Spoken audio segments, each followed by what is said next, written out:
11,480 కోట్లు అనేది బ్యాంకుల నుండి తీసుకున్న మొత్తం రుణం. ఇది తిరిగి చెల్లించాల్సిన బాధ్యత సంస్థపై ఉంది.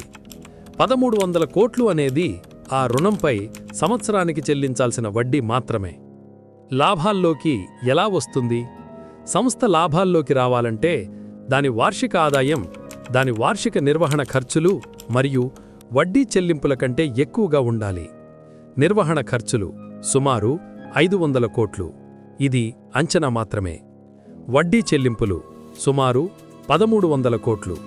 మొత్తం వార్షిక ఖర్చు 1,800 కోట్లు సుమారు. లాభాలు ఆర్జించాలంటే సంస్థ ఈ 1,800 కోట్ల కంటే ఎక్కువ ఆదాయం సంపాదించగలిగితేనే లాభాల్లోకి వస్తుంది. ఉదాహరణకు, ఒక సంవత్సరంలో 2,000 కోట్లు ఆదాయం వస్తే అప్పుడు 200 కోట్లు లాభం ఉంటుంది. అప్పుడు 11,480 కోట్ల అప్పును తిరిగి చెల్లించడం గురించి ఆలోచించవచ్చు.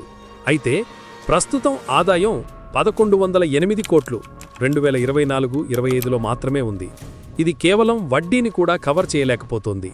అందువల్ల ఎల్&టి సంస్థ 11,480 కోట్లు సంపాదించాల్సిన అవసరం లేదు. కానీ ఆ అప్పుపై వడ్డీగా చెల్లించాల్సిన 1,300 కోట్లతో పాటు నిర్వహణ ఖర్చులను కలిపి మొత్తం ఖర్చులను అధిగమించేలా ఆదాయం సంపాదించాలి. ప్రస్తుతానికి అది సాధ్యం కావడం లేదు. అందుకే సంస్థ నష్టాల్లో కొనసాగుతోంది.